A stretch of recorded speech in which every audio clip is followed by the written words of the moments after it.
Hola, ¿cómo están? Espero que estén muy bien. Hoy vamos a terminar de ver la segunda parte de la crisis en los mercados, la parte histórica que ya vimos la primera parte. Y hoy vamos a meternos ya en la crisis actual para ver cómo seguimos evaluando y analizando lo que se nos viene como inversores. Así que bueno, vamos a ir para adelante con esto. En principio, siguiendo, vamos a ver cómo la deuda externa de Estados Unidos duplicó el valor que tenía en los años 2008 y 2014 con la política de Obama, de obviamente incrementar la deuda para fomentar el gasto público y cómo se complementó esta política que usó Obama con la reserva de la Fed, ¿sí? Con la Fed, que compraba esa deuda con los programas cuantitativos que vimos de obviamente Powell, emitiendo dólares y generando que el dólar se devalúe entonces a nivel mundial. Las consecuencias de esas políticas era que la deuda externa de Estados Unidos se duplicaba. Entonces teníamos una tasa de referencia que vemos claramente que subía de niveles del 5,25, ¿sí? Que se va a niveles del 0,25. Es una locura lo que pasaba con la tasa de referencia en ese momento. O sea, como para tomar una referencia, pusimos la Segunda Guerra Mundial, año 1945, que con el objetivo de que la gente consuma, de incrementar el consumo y no ahorre, la tasa de referencia bajó al 1%. Y esto significa que en 0,25 contra 1%, la crisis potencial que enfrentaba Estados Unidos en ese momento y el mundo, con la caída de Lehman Brothers, que ya lo vimos en el video anterior, era peor medido en términos financieros que lo que fue la Segunda Guerra Mundial. Esto como para tener una noción de la crisis a la cual se enfrentaba el mundo en ese momento. Y ahora sí vamos ya a ver la renta variable mundial, las acciones, sus periodos y las recuperaciones que tuvo.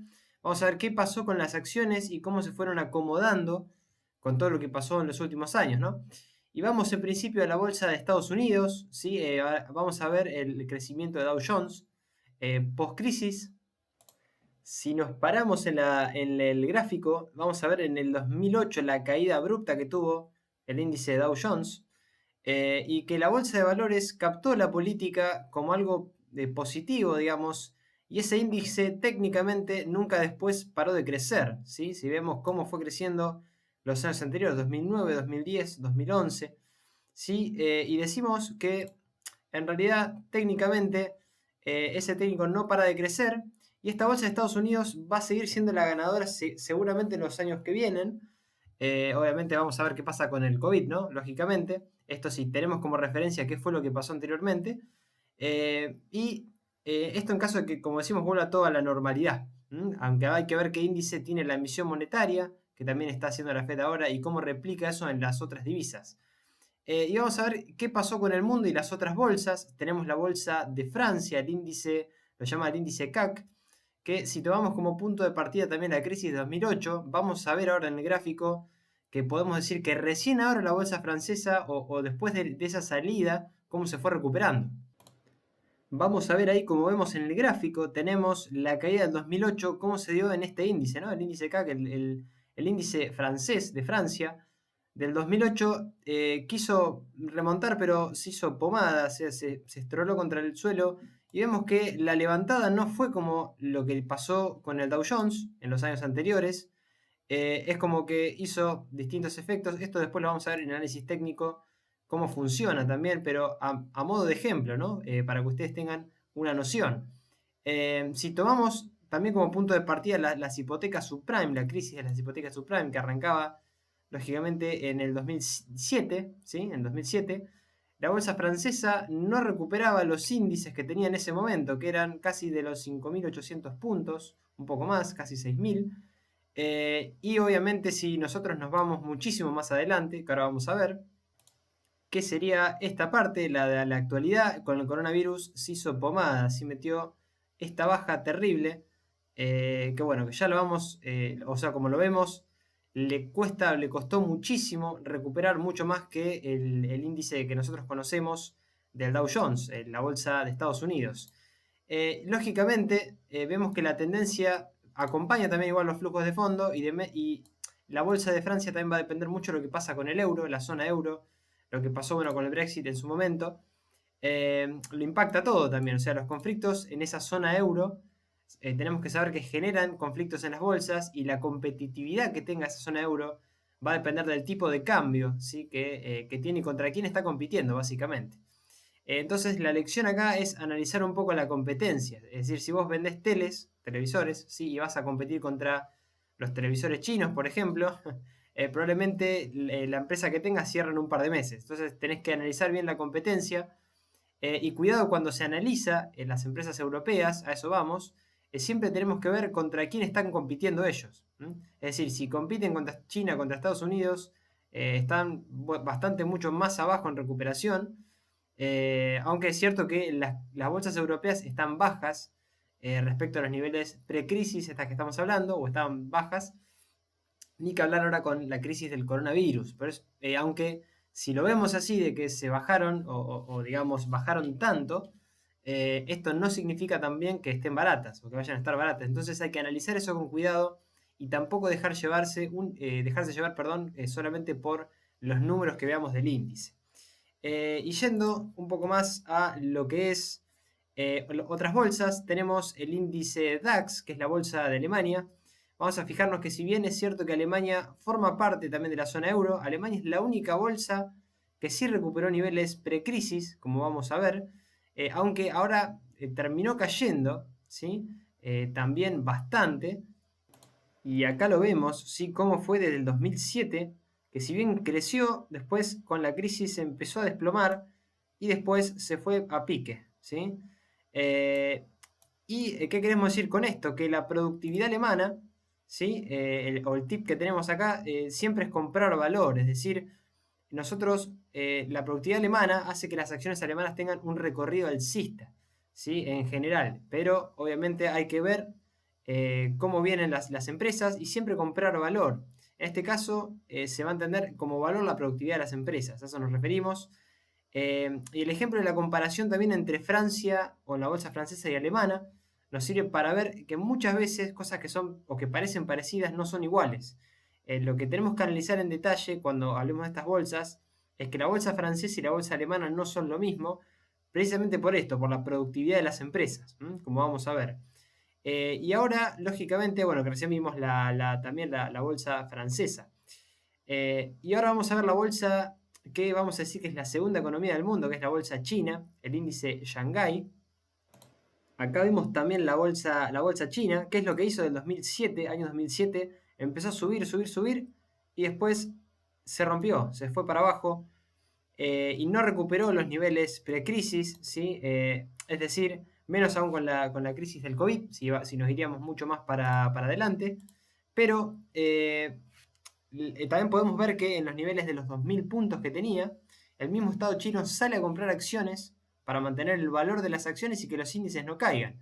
Entonces, lo que hay que entender acá es que en China, el gobierno chino interviene en forma activa en el mercado de capitales. Y que si nosotros queremos comprar, por ejemplo, acciones chinas, vamos a tener que tener cuidado. Si, por ejemplo, compramos un ETF, que ya vimos en otro video qué significan los Exchange Trade Funds, o una acción china, porque no es lo mismo comprar un ETF que una acción, porque el ETF de China generalmente está compuesto por 10 acciones chinas. Y cuando en China, en realidad decimos que hay muchísimas más empresas y no tiene grado de correlación entre una acción y un ETF en este sentido, ¿sí? Es decir, cuando queramos comprar y replicar China, tenemos que tener cuidado con estas cuestiones, ¿sí? Que estamos marcando acá. Y fijarnos también que tenemos escenarios en donde se dice que el gobierno chino cambiaba en ese caso las reglas de juego y cómo el mercado reaccionó al alza violentamente. Y vamos a verlo de nuevo, cómo reaccionaba en casi mitad de año con esta suba, ¿no? Después del 2008, generalmente era por esto, ¿sí? Es decir, cambiaba la regla de juego el gobierno chino y el mercado reaccionaba al alza de forma violenta. Y cuando el gobierno decide deshacer políticas, automáticamente ¿qué hace la bolsa? Se cae, ¿sí? Entonces no es una bolsa que, vamos a ver, ¿no? Sube, cae, evidentemente, siendo la economía más grande o la segunda economía más grande del mundo, tendiendo a ser la primera, aunque bueno, está peleando, existe esta guerra comercial que existe con Estados Unidos desde hace un montón. El mercado de capitales chino no es una fiesta, digamos, como se piensa, o no tiene el mismo recorrido alcista que sí vemos capaz en el índice Dow Jones que vimos, o en el Standard Poor's 500, o en el índice DAX de Alemania que también lo vimos. Entonces la bolsa china por el momento no acompañaría el recorrido de estas bolsas. Y esto es para que veamos que si bien es cierto que es muy bueno invertir o hacer negocios con China, por ejemplo en casos de importación y demás, el mercado de capitales hasta el momento no fue el mejor negocio de China. A eso nos referimos más que nada. Y bueno, ahora vamos al índice de Brasil, al Bovespa, que tenemos muchas cosas para hablar de esto. En principio, vamos a fijarnos que cuando hablamos de la bolsa de Brasil, fijarnos que en la crisis del año 2008, cómo cae violentamente el índice Bovespa, pero que a partir del año 2009, o sea, desde acá, ¿sí? Es una de las bolsas que más se recupera. ¿Sí? Fíjense lo que fue la subida, también recupera niveles anteriores. Eh, y lo que también vamos a ver es que la tendencia que llega a fines del año 2009-2015, vemos que era una tendencia de acá del 2015 bajista, ¿sí? De fondo, al menos de fondo.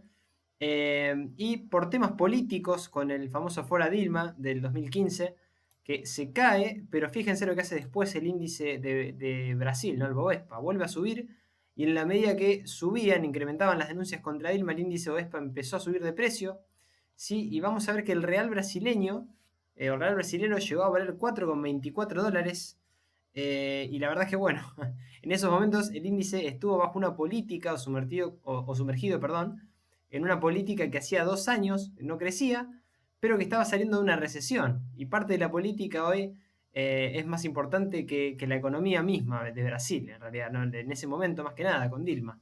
Y hay que tener en cuenta que Brasil hoy está haciendo una política de bajas tasas, ¿sí? Que en realidad era de bajas tasas, la tasa Selic varía 6,5 aproximadamente, y que la tendencia de la bolsa, si el mundo seguiría bien, lógicamente después del COVID-19, podríamos decir que podría llegar a ser al alza si mejora la posición de Bolsonaro, que políticamente en la actualidad se está peleando con todos, es complicada, aunque bueno, al menos tenemos esta referencia de que el índice Bovespa hizo esto, fíjense. O sea, si bien después se terminó desplomando, que esta fue la caída del COVID, fíjense cuál fue la tendencia en el tiempo, impresionante, el 2016 implacable hasta al menos lo que empezó a pasar con la crisis del COVID.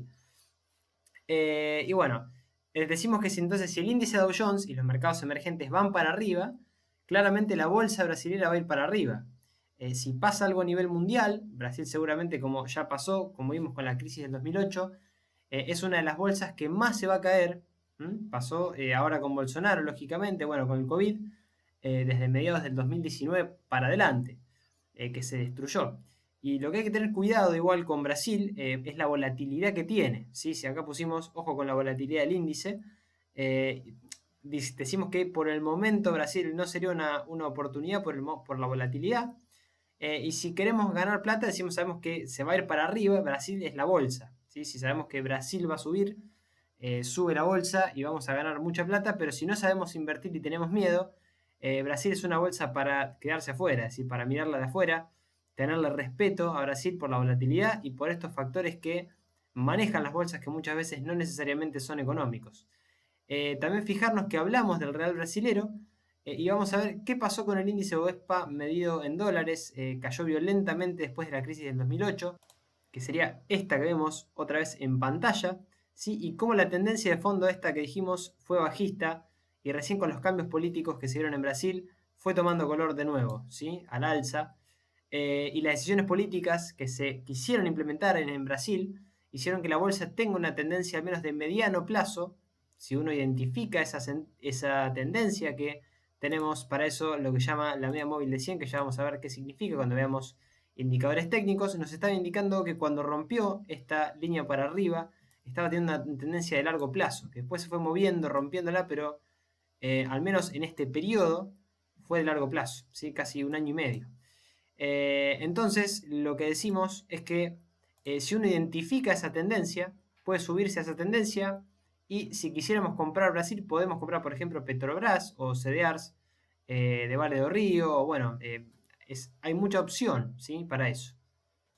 Y ahora vamos a hablar, es el turno de Argentina, vamos a ver qué pasó con el índice Merval, que claramente la tendencia de fondo es alcista, vamos a ver ahora. Acá tenemos al Merval, ¿sí? Si vemos la evolución del Merval, es impresionante, del 2015 para adelante, fíjense lo que fue la tendencia, ¿sí? Cómo fue subiendo, sacando obviamente las PASO y sacando esta crisis del coronavirus que ahora estaría como queriendo repuntar. Veremos qué pasa con la deuda esta semana, ¿sí? Si renegociamos la deuda o estamos en default, es el gran tema al menos actual. Pero claramente la tendencia de fondo, ¿sí? Si también ponemos la media móvil de 100, está el precio por arriba de la tendencia. Vamos a ver muy claro esto, ¿no? En el Merval. Y bueno, entonces decimos que lo más importante, ¿sí? De saber de esto es que tendríamos una tendencia de mediano plazo alcista que en realidad arranca del año 2015. Es decir, si nosotros nos paramos en el año 2015 aproximadamente, vemos que la tendencia de mediano o corto plazo empieza a ser totalmente alcista. El precio siempre se comporta por arriba de la media móvil de 100. ¿Sí? Entonces, esa tendencia vemos que se mantuvo bastante. ¿Sí? Si miramos lo que eran en ese momento las recomendaciones de los principales bancos de inversión a nivel mundial, nos íbamos a dar cuenta que el índice Merval tenía entonces una tendencia alcista de mediano plazo. Y salvo que pasara algo a nivel mundial, como pasó por ejemplo ahora en la actualidad, la tendencia del Merval siempre fue alcista, como vimos ahí en el gráfico, al menos medida en dólares, es decir, en términos reales es alcista. Y también hay que decir que si miramos del 2015 para atrás, la tendencia no era alcista. Parecía alcista en pesos, pero si uno miraba en dólares, recién en 2015 se volvía la tendencia del Merval alcista de mediano plazo. Entonces, ahora bien, en la actualidad, ¿qué tenemos, digamos, en nuestra propia inédita crisis del COVID-19? Hay que pararnos a pensar qué es lo que está moviendo esta crisis y con la pregunta de cuándo se termina la crisis, ¿no? Pues sabemos que esta crisis es distinta a las demás, a las otras, por la incertidumbre básicamente que genera en cuanto a la duración, que fue un cisne negro que ahondó en los problemas de salubridad de todo el mundo, no solo de Argentina, y también saber que hay una ola de exceso de información, sea que esta información sea falsa o no, pero que es un exceso de información instantánea y masificada, o sea, ponemos exceso de sobreinformación mediática a nivel masivo e instantánea. Esto lo encontramos en Instagram, Facebook, Twitter, las noticias, o sea, no solo el virus se esparce y viraliza rápido, sino que también se viraliza todas las noticias que podemos escuchar al respecto y el impacto que tienen las noticias en los mercados. Entonces, si bien no sabemos cuándo se va a terminar esa crisis, sabemos que en algún momento va a mermar, a terminarse, o a ir de a poco desapareciendo, y vamos a poder reactivar sectores económicos, pero la pregunta es, ¿qué es lo que yo tengo que mirar o cómo tengo que comportarme ante este escenario como inversor individual? ¿Qué es esto? Esto que pusimos acá. Y la respuesta es sencilla, los tips son actuar con mucha cautela, estamos ante un proceso en que yo entiendo al menos que es vital la diversificación, por eso pusimos diversificación, y opciones, por ejemplo, como fondos comunes conservadores, ¿sí? Obviamente el dólar, que siempre fue un refugio para los argentinos, y ETFs en dólares, que vimos. Pusimos oro lógicamente, entre signo de pregunta, porque lógicamente hay que ver si no es demasiado tarde para entrar el oro, porque cuando se empiece a estabilizar los mercados, si eso pasa pronto, el oro tendería a caer, tendría una tendencia bajista por ser commodity. Pero bueno, evaluar también sobre todo empresas tecnológicas, inteligencia artificial, qué está pasando en el mundo también con la inteligencia artificial, el sector consumo, internet, lo que pasa con el teletrabajo, el home office, las energías renovables o alternativas, que esto podemos meternos a través de inversiones en ETFs, de empresas que hagan esto. Y son sectores que a mi entender van a ser los que más atención van a generar junto con recursos y tecnologías renovables y empresas como Amazon, Google, Apple, Disney, Coca, etcétera, ¿no? Y del otro lado, tampoco olvidarnos que muchas empresas fueron muy golpeadas o están subvaluadas, ¿sí? Si no son la mayoría, y que después de esa baja vienen las oportunidades. Pero el tema central va a ser preguntar cuándo tendríamos que entrar. Y con eso lo que me quiero referir es, por ejemplo, a aerolíneas como Boeing, sector consumo de Starbucks, que tuvieron que cerrar un montón de sucursales y ahora hay que ver cómo se empiezan a reactivar. Los sectores inmobiliarios, porque estuvo muy golpeado el sector inmobiliario. Siempre analizando todas estas empresas o todos estos sectores desde el análisis técnico y el análisis fundamental. siempre evaluar desde un punto de vista objetivo y técnico y nunca dejarse guiar únicamente por las noticias. Y en definitiva, entonces, ¿qué nos deja la crisis del COVID-19 a mi entender? El siguiente mensaje: oportunidades y desafíos, ¿sí? Siempre tomándolo con cautela y con estudio, como decimos. Implica que vamos a ser nosotros los que tengamos que ver más allá de lo que ya se vio, al menos de lo que estamos viendo hasta ahora, y estudiar de qué nos trajeron las crisis anteriores, que fueron muy disímiles y distintas a esta que nos pasa o que nos toca atravesar del COVID. Y yo más que nunca, al menos en lo personal, estoy convencido de que va a depender de la capacidad de estudio que tengamos nosotros, de análisis como inversores minoristas, y de la paciencia y el coraje o, digamos la valentía que tengamos para salir a la cancha cuando tengamos que hacerlo, una vez que tengamos o que hayamos visto y analizado bien toda la situación.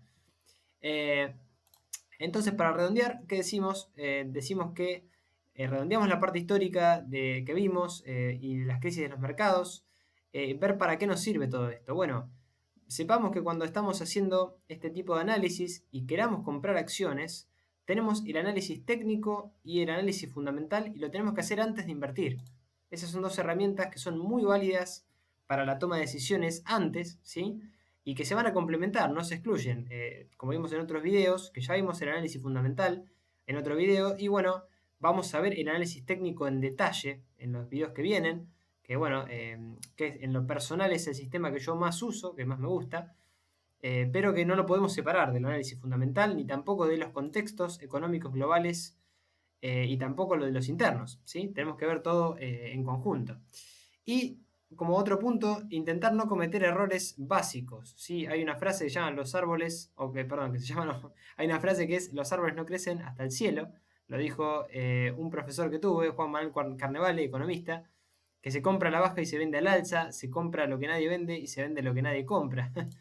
Parecen frases hechas, pero son muy reales.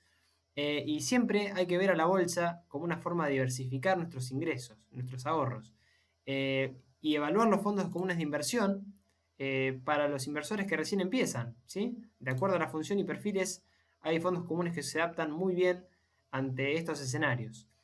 Y saber también que a partir de invertir en estos fondos, se puede invertir en la bolsa, ¿sí? Empezar a ver un poco la bolsa más tranquilo. Acordarse que en la bolsa argentina podés comprar acciones argentinas y también CDRs, ¿sí? Podés estar también diversificado con CDRs, que después ya vamos a hacer un video de CDRs.